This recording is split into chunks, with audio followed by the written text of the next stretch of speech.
ఎన్టీఆర్ వర్ధంతి సందర్భంగా సీఎం చంద్రబాబు పేదల పెన్నిధి యుగ పురుషుడు ఎన్టీఆర్ కు ఘన నివాళి అర్పిస్తూ ఎక్స్ వేదికగా ట్వీట్ చేశారు.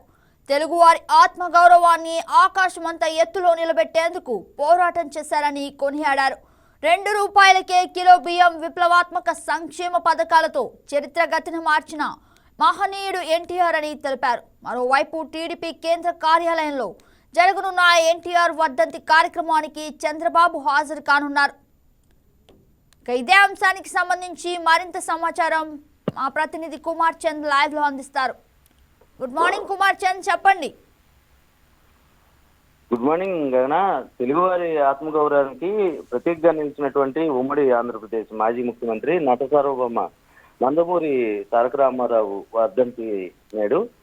ఈ సందర్భంగా పలువురు అయితే మాత్రం ప్రముఖులు ఆయన్ను స్మరించుకుంటూ నివాళులు అర్పిస్తున్నారు. అదేవిధంగా ఎన్టీఆర్ సంబంధించి అంటే తెలుగు ప్రజల కోసం చేసిన త్యాగాలను గుర్తు చేసుకుంటున్నారు.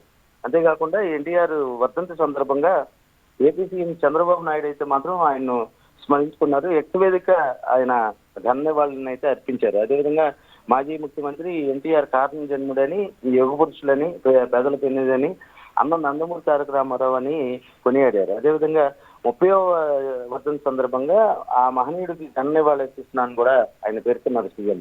అయితే సినీ వినయలాకాశంలో ధ్రువతారగా ఉన్నటువంటి ఎన్టీఆర్ రాజకీయ కురుక్షేత్రంలో అజేయుడిగా ఉన్న అన్న ఎన్టీఆర్ తరతరాల చరిత్రను తిరగరాశారని కూడా ఆయన అయితే కొనియాడారు. అదేవిధంగా తెలుగువారి ఆత్మగౌరవాన్ని అయితే ఆయన ఇనుమడింపు చేశారని, అదేవిధంగా ఆకాశం అంతా కూడా ఎత్తు నిలబెట్టేందుకు పోరాటం చేసిన ఆయన ఒక స్మరణీయని కూడా ఆయన పేర్కొనబడుతుంది. అదేవిధంగా కిలో 2 రూపాయల బియ్యం కావచ్చు, సామాజిక భద్రత పింఛన్లు కావచ్చు, అదేవిధంగా పక్కా ఇళ్ల నిర్మాణం కావచ్చు, రైతు విద్యుత్ కావచ్చు, ఇటువంటి అనేక పథకాలు ఏర్పాటు చేసి ప్రజల హృదయాల్లో అయితే మాత్రం శిక్షణ స్థానాన్ని అయితే సంపాదించుకున్నారని కూడా కొనియాడారు. ఇదే నేపథ్యంలో ఈ రోజు టీడీపీ సెంట్రల్ కార్యాలయానికి, కేంద్ర కార్యాలయానికి అయితే సీఎం చంద్రబాబు అయితే చేరుకుంటారు. మరి కాసేపులో అంటే 10:30 గంటల ప్రాంతంలో అయితే మాత్రం సీఎం వస్తారని అయితే మాత్రం ప్రస్తుతం అయితే మాత్రం సమాచారం అందుతోంది. మరింత అంటే సాయంకాలం సీఎం చంద్రబాబు దావోస్ పర్యటనకి వెళ్తున్న నేపథ్యంలో ఈ సమయాలు ఎలా ఉంటాయి అనేది కూడా నిర్ణయించలేదు. ఇంకా మరి కాసేపట్లో అయితే మాత్రం సీఎం అయితే చేరుకునే పరిస్థితి ఉందని మనకైతే ప్రస్తుతం సమాచారం అందుతుంది. కాన right Kumar Chand, thank you for the update.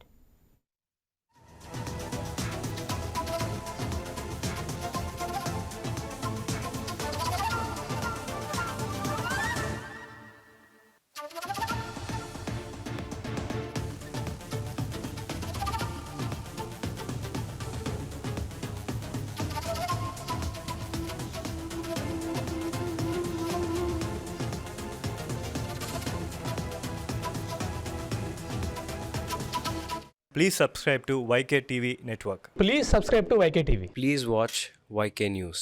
Don't forget to subscribe YK News channel.